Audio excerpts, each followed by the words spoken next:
शुद्ध चैतन्य स्वामी नमः। जे स्वरूप समझा विना पाम्यो दुख अनंत, समझाव्युते पद नमो श्री सद्गुरु भगवन।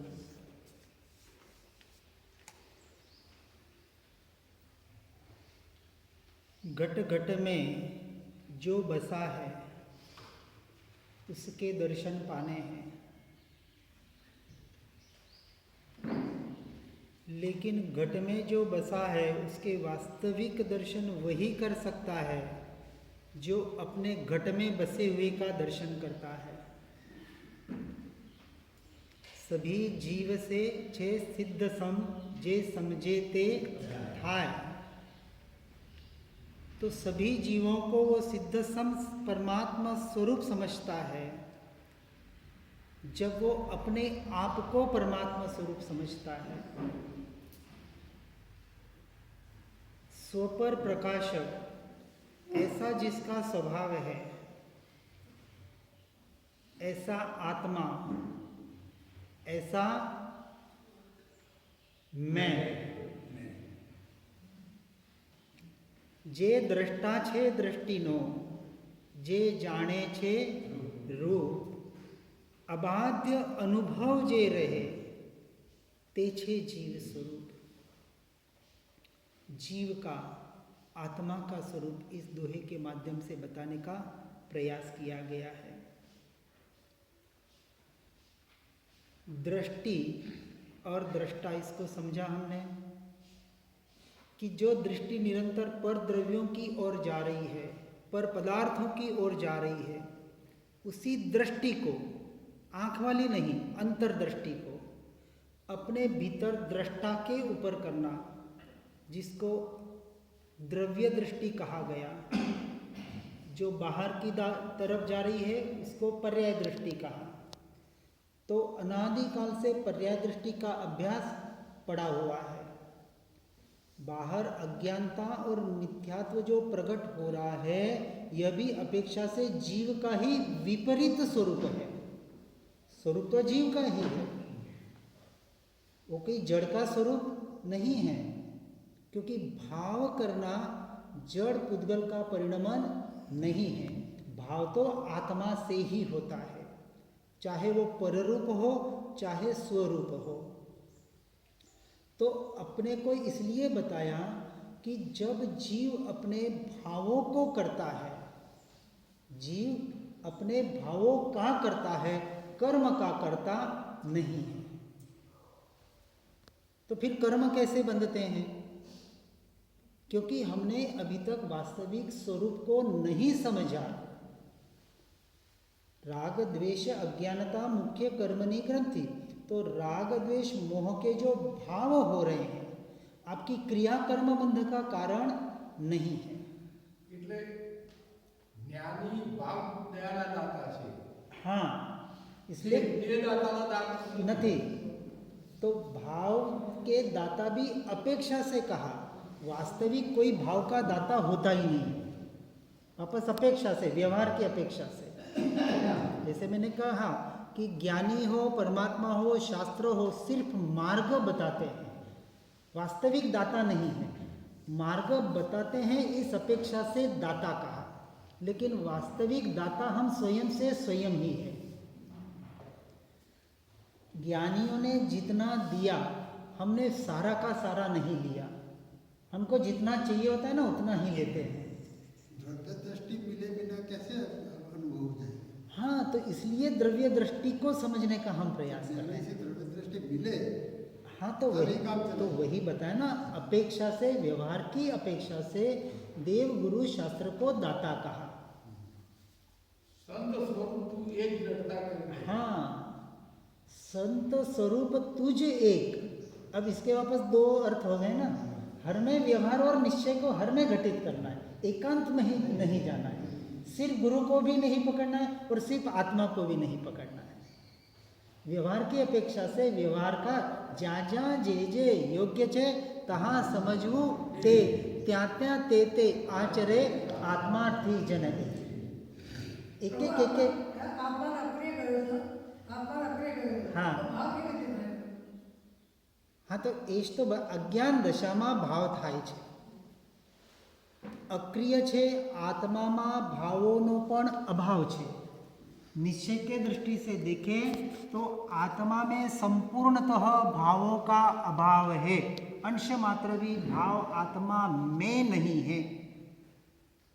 और इसका दृष्टांत श्रीमद जी ने जो आत्म जागृति के पद दिए हैं उसके ये नित्य क्रम में 2 नंबर की जो गाथा है, करी अभाव भव भाव सहज भाव निज पाए जय पूर्ण भाव હોય भय परम शिव. अब शिवपद को पाना है तो अनादि काल के जितने भी भाव है, करी अभाव भव भाव सभी भावों के जितने भी भाव है, उन सारे भावों का जब तक अभाव नहीं होता है तब तक निज भाव की ओर नहीं जा सकते. तो निज भाव भी अपेक्षा से बताया है. वास्तविक निज भाव आत्मा का जो स्वभाव है, उस स्वभाव में कोई भाव नहीं, वही स्वभाव है.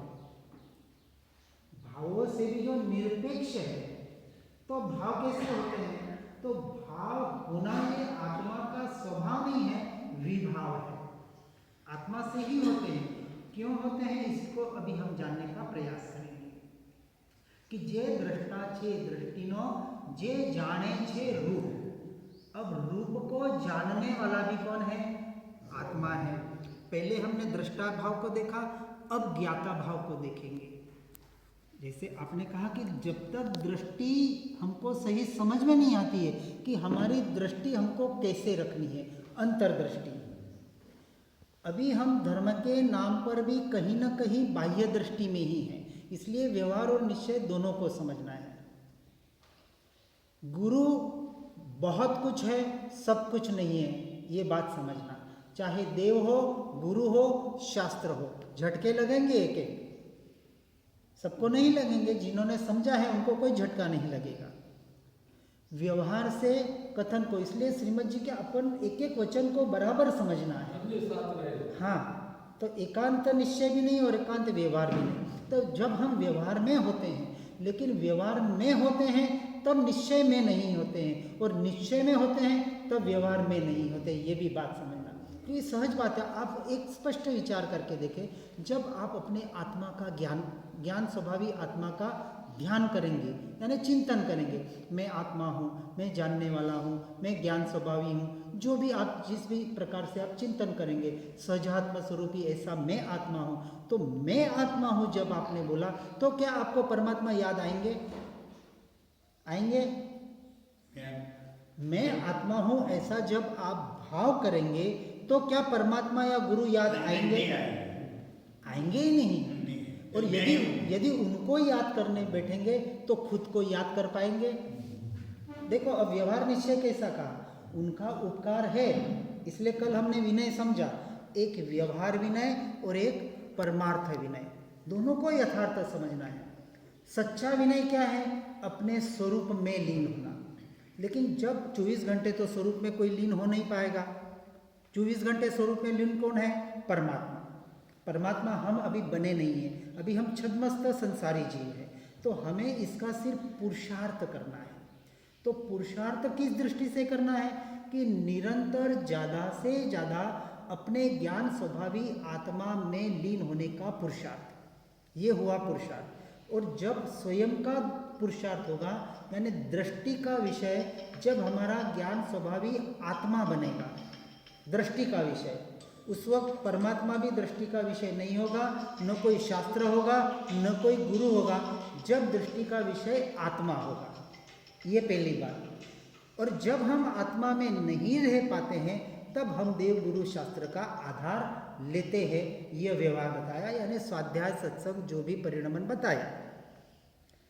तो 24 घंटे निश्चय में तो नहीं रह पाएंगे, परंतु अभ्यास उसी का करना है. सच्चा धर्म क्या बताया? अपने स्वरूप में स्थिर होना, ये शाश्वत सनातन सत्य धर्म है.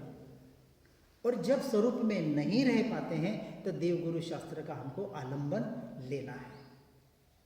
तो अब जो बताया, जे जाने छे रूप, तो जो आत्मा का दृष्टा भाव और ज्ञाता भाव, ये दो मुख्य गुण हैं जिसके द्वारा हम अपनी आत्मा का, अपने स्वरूप का, स्वभाव का अनुभव कर सकते हैं। सजानंद गंजी हम्पी वालों ने एक अच्छा काव्य लिखा है, अच्छा भक्ति गीत है, हूँ तो आत्मा छू जड़ शरीर नहीं। गाया कि नहीं गाया? बोल दिया? हाँ, उसमें एक पद आया है, उपयोगे चीपिए पकड़ाऊं कोई सज्जन थी। सज्जन यानी जो आत्मार्थी, आत्मार्थी को सज्जन कहा, बाकी सारे दुर्जन। बराबर? यही सही बात है। जिन्हें आत्मा का लक्ष्य नहीं है, देहादास वाला दुर्जन। इसलिए तो बताया ना, जिसको आत्मा का लक्ष्य नहीं है वो दुर्जन, और जिसे आत्मा का लक्ष्य हो गया, यानी हम सारे कौन हैं? हम सज्जन हैं। और जिनको आत्मा का लक्ष्य नहीं है वो सारे दुर्जन हैं। हाँ, जन से जो दूर है, कौन सा जन? अपने स्वजन से जो दूर है। अब स्वजन यानी परिवार वाले नहीं, स्व यानी आत्मा, आत्मा रूपी जन से जो दूर है। क्योंकि अब हमारा जो भी परिणमन होगा, हमारा जो भी विचार होगा ना, उस निश्चय के लक्ष्य से होगा, परमार्थ के लक्ष्य से होगा। यह आत्मार्थी का लक्षण है। अब वो व्यवहार से कोई बात ही नहीं करेगा, बात भले करेगा लेकिन मान्यता में परमार्थ होगा। दृष्टि का विषय आत्मा होगा, स्वभाव होगा। अब दृष्टि का विषय हम अपना आत्मा, अपना स्वभाव कैसे बना सकते हैं, इसको थोड़ा हम समझने का प्रयास करेंगे। क्योंकि मेरा जोर प्रयोगों पर ज़्यादा होता है। बहुत सुनते हैं, बहुत पढ़ते हैं, पर जो करना चाहिए, जिसकी वजह से हम अपने दृष्टि को अपनी आत्मा पर, स्वरूप पर टिका सके, वो कैसे करें? आत्मा आत्मा सभी कर रहे हैं। आत्मा को जानना चाहिए, राग द्वेष को निकालना चाहिए, संसार असारे सब कुछ सही है, लेकिन उसका अभ्यास प्रैक्टिकली, प्रयोगात्मक कैसे करें? जो भी डॉक्टर बनते, इंजीनियर बनते, चार्टर्ड अकाउंटेंट जो भी बनते, उनको जब शिक्षण दिया जाता है, शिक्षण के साथ साथ प्रयोग दिए जाते हैं, प्रयोग बताए जाते हैं। डॉक्टर को भी एक लाश दी जाती है मरी हुई, और उसको चीर फाड़ करके उसको सारे अवयव और ये सारे प्रयोगात्मक, तुमको कैसे ऑपरेशन करना है, क्या करना है, कैसे सावधानी रखनी है, सब कुछ बताया जाता है। हम भी यहाँ बहुत बड़ा मेजर ऑपरेशन करने जा रहे हैं। इससे इतना मेजर ऑपरेशन है कि वो आईसीयू वाला डॉक्टर का ऑपरेशन तो एक भव को दे सकता है या एक भव का नाश कर सकता है, लेकिन हमारा ये ऑपरेशन, ये आईसीयू में हम बैठे हैं और यहाँ हमारा ऑपरेशन चल रहा है ना। वो डॉक्टर क्या करते हैं? या तो किसी पार्ट को निकालते हैं या किसी पार्ट को जोड़ते हैं। हमारे इस ऑपरेशन में न कुछ जोड़ना है न कुछ तोड़ना है, सिर्फ मान्यता बदलना है।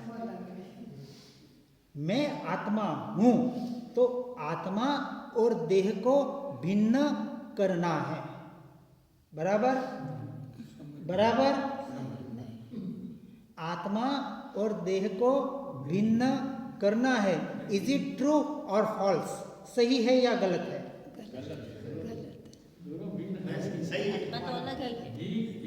शब्दों को बराबर समझना, क्योंकि शब्दों का तो थोड़ा एक माया जाल है और कुछ नहीं है। आत्मा और शरीर को भिन्न करना ही सच्चा धर्म है। सही या गलत? हाँ, अस्तित्व है, सिर्फ मानना है, जैसे आपने बताया। करना कुछ नहीं है, सिर्फ हमारी मान्यता, और इस मान्यता का नाम श्रद्धा है। इसी का नाम श्रद्धा। यह श्रद्धा परम दुर्लभ है। कल अपनी बात रह गई थी, श्रद्धा परम दुर्लभ। परमात्मा को मानना श्रद्धा, गुरु को मानना श्रद्धा, ये परम दुर्लभ नहीं है, दुर्लभ है। क्योंकि पूर्व में भी मिले थे, इसलिए दुर्लभ है, परम दुर्लभ नहीं है। मिलके भी हमारा काम नहीं हुआ। क्यों नहीं हुआ? कि जो श्रद्धा अपने आत्मा की करनी थी, स्व की करनी थी, कि मैं सर्वोत्कृष्ट, इस संपूर्ण सृष्टि में सर्वोत्कृष्ट कोई जीव होगा तो वो मैं। ये अहंकार नहीं है, ये अपनी एक महिमा लाने का प्रयास है, अपनी आत्मा का। मैं आत्मा हूं, इस सृष्टि में सारे 6 के 6 द्रव्यों से, सारे परिणामों में से, सारे जीवों में मैं श्रेष्ठ हूँ, क्योंकि मैं परमात्मा स्वरूप हूँ। जैसा मैं मेरे लिए श्रेष्ठ हूँ, वैसा हर जीव उसके लिए श्रेष्ठ है। अब सभी जीव सिद्ध संत